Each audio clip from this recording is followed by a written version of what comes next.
Welcome to the Be Kind PA podcast, where members of the animal advocates of South Central PA and the surrounding community offer their subjective experiences and opinions on a range of veg topics. Thanks for listening, and we hope you join the conversation. Welcome back to the Be Kind PA podcast. I'm here with Roxy.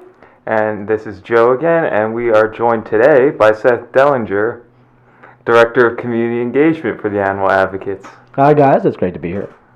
Thanks for being here again. So today we're going to be talking about why we went vegan, and so we have some insights on that. But before we do that, I did want to talk about some previous volunteer work that we did. Joe and I just came from the West Shore Community Garden, where we planted a bee pollinator garden. It was a lot of tough work. I think, Joe, you can attest to that. Yep, lots of shovels and flowers, and we had a rototiller, so it was a good time. Yeah, my arms hurt, needless to say. I was the operator of said rototiller, and so it was a little intense. We also did have our Give Local York event. I was at that as well, down at the Hive on King Street, and I thought it was a really good time. Actually, we were all there. Yeah, I stopped by briefly with the fam. Right before heading out to Nittany Pizza. It was a good night. It was a very good night. A lot of great art. I have some bids in. I'm still hoping to get some of it. Yeah, I didn't know it went through the end of the month. Yeah, neither did I. I might have bid a little higher had I known that. Right. I think I need to go down there and check out some stuff and see if I've been outbid on anything. Just I don't want to lose anything. Yeah, I should stop by. And then the last thing I wanted to talk about was outreach workshop. Joe and I were not there, but Seth was there, so if you wanted to maybe talk about that a little bit. Oh, it was a great time. It was last week. It was at a place called Basildon Wellness in Colonial Park, which is near Harrisburg. And it's a sort of a yoga / new age space that lets us use it for free. And we staged an hour-and-a-half workshop on best practices for outreach with the public, sort of psychological tips and hints on ways to be more persuasive with people. And we watched some videos and did some role play, and it was a lot of fun, and a lot of vegan pizza was consumed. Yeah, was there a big turnout for that? I saw some pictures. Yeah, we had about 15 people. That's pretty good. Yeah. So what kind of pizzas were there? Well, that's interesting that you asked. But there was some plain, some olive, and some green pepper. So I saw mushroom. Were there? Oh yes, mushroom. There was some mushroom. I do think there's a special circle in hell for people who only order cheese pizza. Like, there's so many things you could put on a pizza out there. There's got to be like one topping you want, you know? That's right. True. But when procuring pizza for a group of people that you don't know, or whose preferences you don't know, plain must be an option. Yeah, I'll put pineapple on it. Next time. Come to the next outreach event. We'll have pineapple vegan pizza. Yeah, we do plan to have another one of those. So take a look at our Facebook page, and we'll have an event, I'm sure. If you're interested in doing vegan outreach, we can help you, guide you, answer questions, and kind of work through it together. I think that was really the aim of it. Yeah, absolutely, because we have a lot of conversations with the public about veganism, and a lot of us don't really know how to best approach it. Pineapple and olives for everyone. Ourselves with those tools. To learn more about the Animal Advocates, go to animaladvocatesscpa.com. That's animaladvocatesscpa.com. All right, so today we are discussing why we became vegan. And the way I want to look at this is from the aspect of South Central Pennsylvania. So why do people in South Central Pennsylvania go vegan? The Vegan Society, they are the one that supplied the definition of veganism that I think is most accurate and kind of encompasses it the most. Their definition of veganism is a way of living which seeks to exclude as far as possible and practicable all forms of exploitation of and cruelty to animals for food, clothing, or any other purpose. And I think that is a really simple way of putting such a complex topic. Mm-hmm, absolutely. So if you would, I don't know who wants to go first, but we can all share the reasons that we went vegan. I also conducted a little poll on the South Central PA vegans group. It's not vegans, it's VEG star. I think the way they like to say that is vegans. Okay. I think that's how I've heard it said aloud. Because that incorporates vegetarian and vegan into one sound. Vegans. Vegans, yeah. So take a look on Facebook for the South Central PA Vegans group. I did conduct a poll on there, so we'll briefly go over that and some comments that I got on that post. But Joe, do you want to tell us the catalyst that made you go vegan? Sure. I will start off this incredibly stereotypical vegan podcast topic with my vegan story.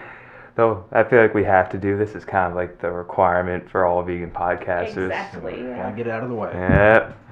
So my vegan journey began when I was but a wee undergrad about 5 years ago in Gettysburg College. And in college, you get the same food every single day because you have the dining hall, whatever's on campus. So I essentially ate the same variations of like 5 things every single meal for 3 years.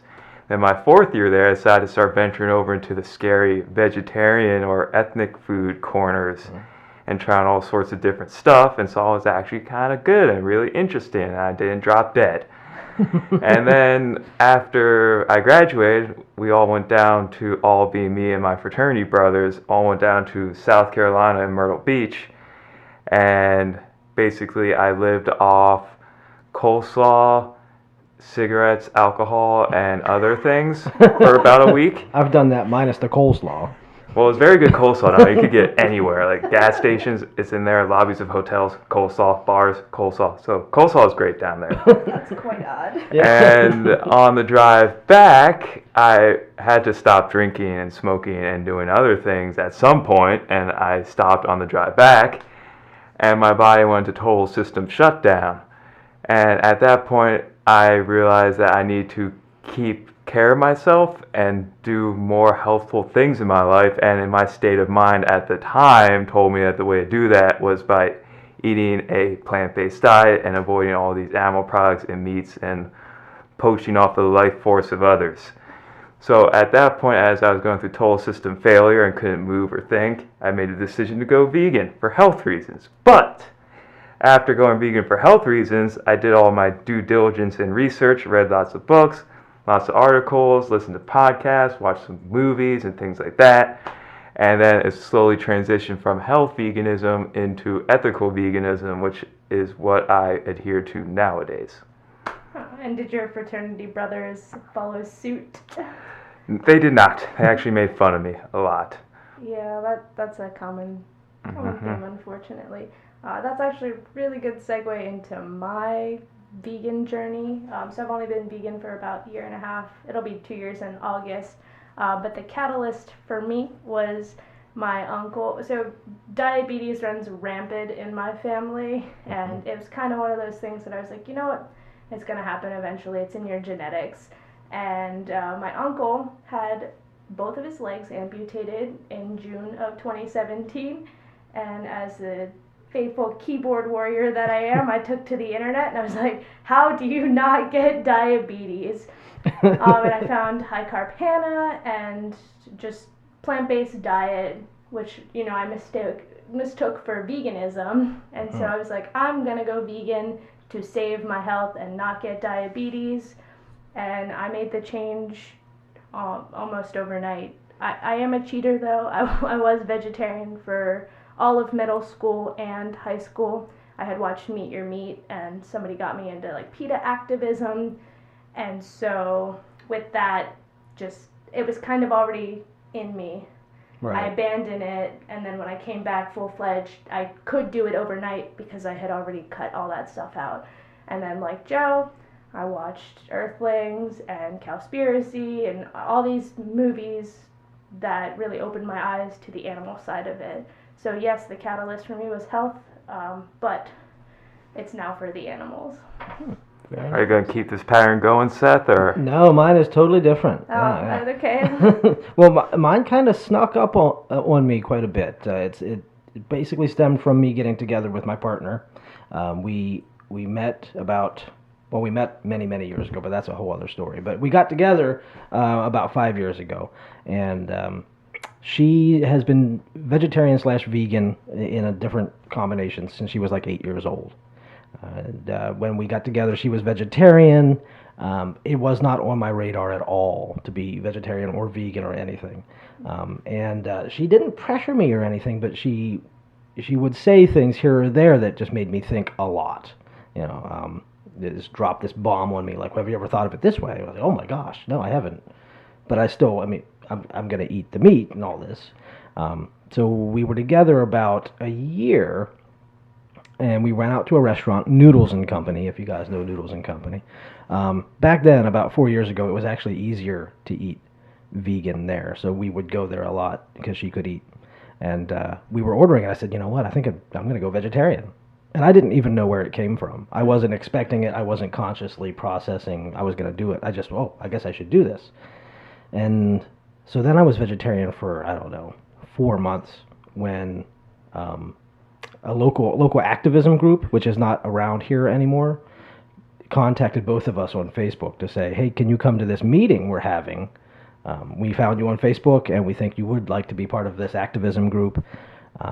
So we went, and everyone there was vegan, and they kept having to say vegetarian at the end of their sentences, sort of because they knew we were there. They said, oh, well, we need to convince people to go vegan or vegetarian. They were pretty nice to us. It was, I don't know that I could be that open to the vegetarians in the room. But when we went home, we were like, I guess we have to be vegan, don't we? Because why are we going through all this for the animals and then still consuming all these other things that cause harm? So it was sort of this combination of my partner being lifelong veg, and then this activism group sort of opening our eyes to what vegan really meant. And we've been vegan ever since, about 3 years. Very interesting. If I have to make an honest confession, I thought that you had brought Carla to veganism, right, not the other way around. So for me to find that out after knowing you for about a year is kind of amazing. That is interesting. Well, I mean, I'm much more of a get out and do things, and she keeps the home fires burning. Yeah, I've seen you in a lot of activism pictures and stuff like that from a couple years ago, and so I just kind of assumed that maybe you had brought her to this. Well, it was sort of like the moment I became vegan, I became like really adamantly vegan, and I wanted to take part in what was happening, and I wanted to. Yeah, can we talk about that for a second? So I want to talk about the angry vegan phase. Did you guys have an angry vegan phase? Oh yeah. Sort of, kind of, yeah, I guess.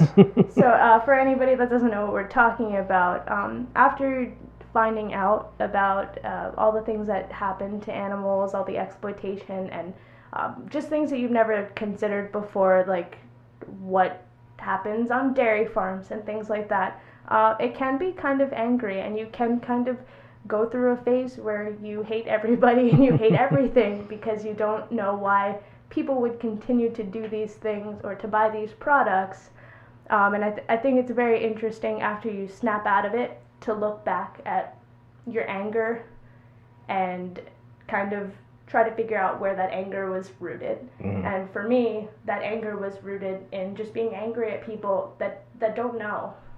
Well, I think for me, I've come to realize that anger was a bit more complex in that it was anger at myself. Yeah. And for what I had done and for not realizing it for so long. That's very true. And what really gets me with that is we judge people so harshly for doing X, Y, and Z to hurt animals, not realizing that, hey, we did that all the time too, and we were no better than they are, and they could be one good experience or one book or whatever, or one extreme hangover away from becoming vegan themselves. And so we really can't be angry because we were there once, and the roles could easily be reversed. Exactly. I am raising our child vegan though, so he might have the right in 20 years to be angry. Right, yeah. But the rest of us, you're right, Joe. We paid for all that stuff too, and we contributed to all that stuff too. But when you first find out about all of it, you're not doing it, but you see other people all around you doing it,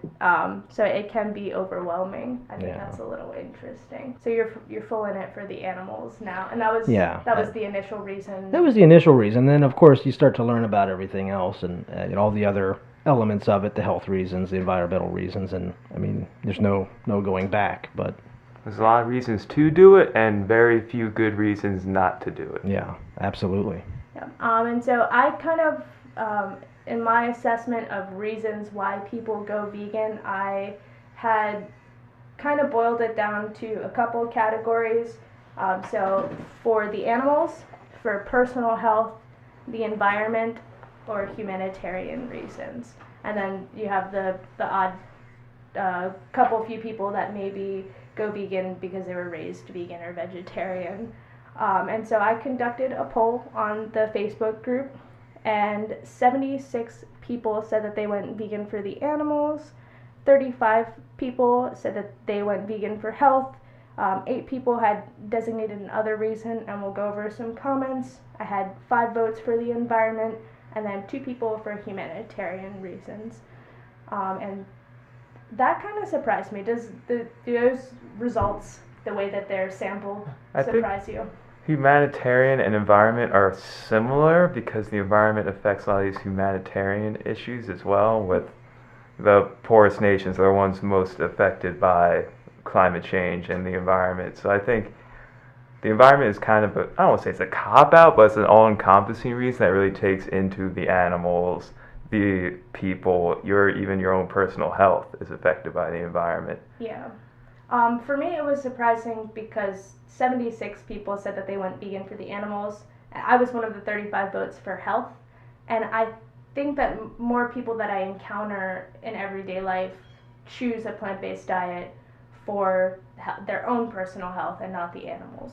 It might have just been the people that I was polling, that there were just a lot of people for the animals, so that was the surprising part to me. I thought I would get more health votes than animals. Well, I wonder if those results would look different in a different geographical area, because growing up or living amongst such animal agriculture might influence. I mean, I know I grew up knowing friends that lived on farms, pig farms, dairy farms, and I would see them. One of my first girlfriends raised a pig and sold it at 4-H, and from a very young age I was thinking, what is going on here? But still not really, fully engaged with what I could do about it or stop doing it. But if you're raised in a more urban environment, those concerns might never cross your mind. And we do see advertising all over the place for meat and dairy products, so it is more ingrained that these can be healthful.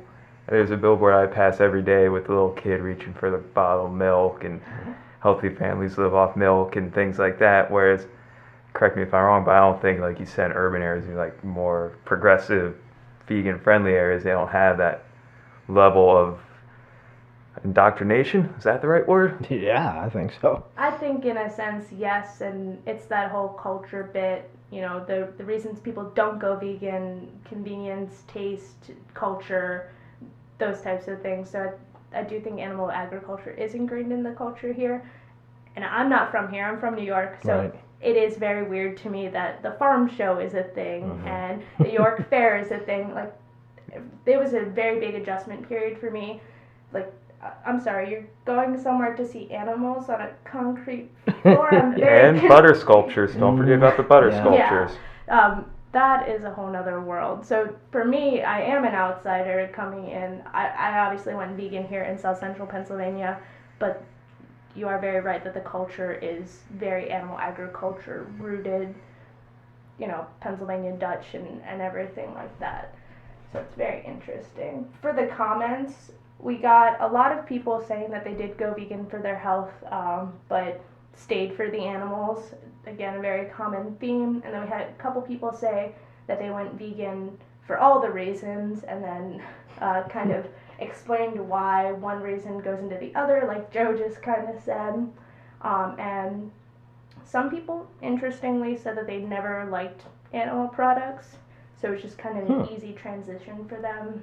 That is interesting. That is, it's curious because we're biologically programmed to like animal products. I would like to speak to the people that. Me too. I mean, I don't doubt their honesty, but it's unusual. Yeah, the comment that I'm specifically talking about says, I didn't like most meat products and I'm lactose intolerant to begin with. Then I started trying more vegan things and my friend was vegan, and then it kind of went from there for that person. So I think that's interesting. Again, I don't think that I personally, you just said that we're programmed to eat meat.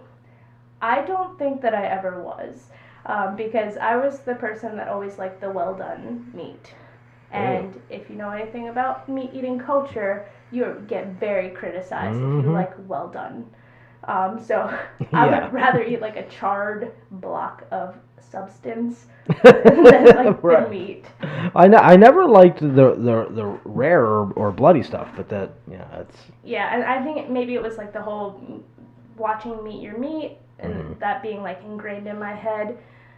Just I could never touch raw meat after I wasn't vegetarian anymore. Like, I could get it prepared, but I couldn't touch it. I couldn't cook it. The smell.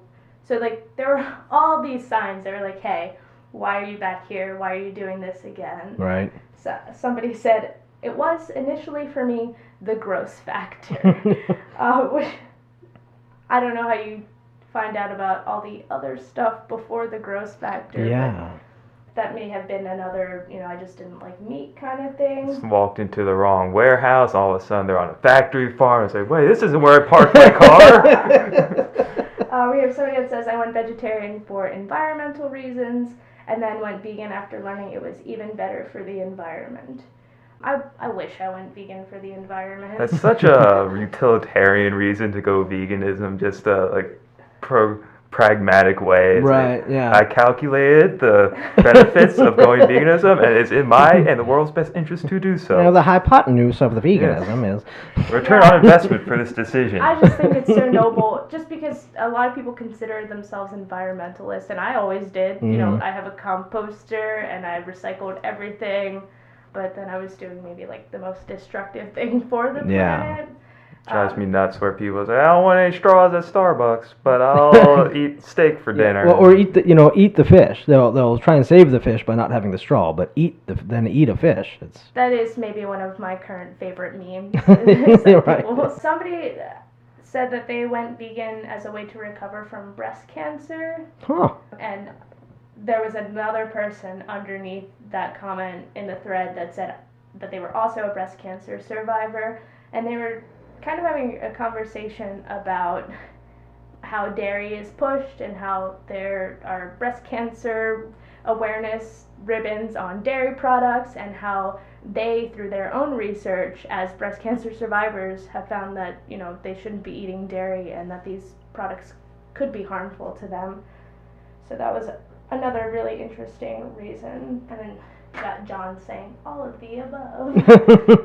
Yes, but you can't do all of the above at once. I mean, that would be quite an overwhelming experience. Yeah, to have these realizations all together. Boom, boom, boom, boom, boom, and realize. Probably like be a really angry person. Yeah, probably. On the other side of anger, I found sadness. So I joke all the time that my wife went vegan because I sat on the couch for months and cried about cows. Mm-hmm. And I say it as a joke, but I think that it is partially true that, this thing that was upsetting me so much, maybe she should look into it for herself. Yeah. And she did, and I didn't pressure her to do it, and I felt really hopeless about it, because for a while there I was cooking one meal with meat and one without, and then I think it was the day after Thanksgiving the same year, so just a couple months after I made the change, she did it. Yeah, and that's a big part of our life, me and Carla, is sadness, because I'm more able to compartmentalize it and sort of like shove it down, but we were living out in the country. We just moved a couple months ago, but we were living very close to a dairy farm, and we had to drive past it every day, and she would cry sometimes, and it's, how can you not? If you're tuned into what's happening, if you're really thinking about the reality in there, and you're driving past it every day, I mean, it's a melancholy existence. I think Roxy hit on something, that the interactions you have with other people can be the most depressing part, where these people you loved and respected and thought were great, got the whole life figured out, you really just thought the world of them, and then you have this realization, and you start to think about these things, and then they aren't. What does that say? And you can't, it goes back to not judging too harshly thing, but at the same time, it's easier said than done. Mm-hmm. Yeah. On the point of, driving past the dairy farm, so pre-vegan, you drive past the dairy farm, oh, cows, you see Right. cows, and then you are vegan and you drive past that dairy farm and you're like, oh, cows, like they all have a tag on them, they're all numbered, do they even have names, like, Prisoners. They're prisoners. yeah, In a death camp. yeah, and people don't like when you use that language, and it really upsets me that we're not allowed to use that language, because there's some myth that you can't equivocate human life and animal life, and you don't need to in order to make those comparisons, but you do need to equivocate life to life. Right, and exactly. It doesn't matter whose life, at least in my opinion. People think that because you are vegan, that if somebody was going to kill a human or a chicken, that you would always save the chicken. And Joe and I have talked about that. Yeah, I have gotten to many an argument with the person. I don't know if we want to open this can of worms now. That's quite the rabbit hole. But the whole valuing different values of life and speciesism and all that, it's a topic for another podcast, but yet I get into trouble with these conversations sometimes where people say, I like people better than animals, but I think animals deserve respect and fair treatment as well, where appropriate. Exactly, yeah. Here are some reasons members of our local community gave when we asked them why they went vegan. I've been vegan for 12 years because I am lactose intolerant and I was tired of getting sick. Also, I love animals and I didn't want to contribute to the dairy industry anymore. I originally went vegan for health, but now it is all about the animals' health. That's just a bonus. I went vegan after being diagnosed with a chronic illness and trying to minimize the amount of prescription meds I was taking. Easily the best decision I ever made in terms of my health and well-being. I've been vegan for 2 years because of the environment and for my health and for the animals. I've been vegan for 5 years because I wanted to align my actions with my values. I've been vegan a little over 3 years, mainly due to my love of animals. I went plant-based for my health 2 years ago. A year and a half ago, I became vegan for the animals.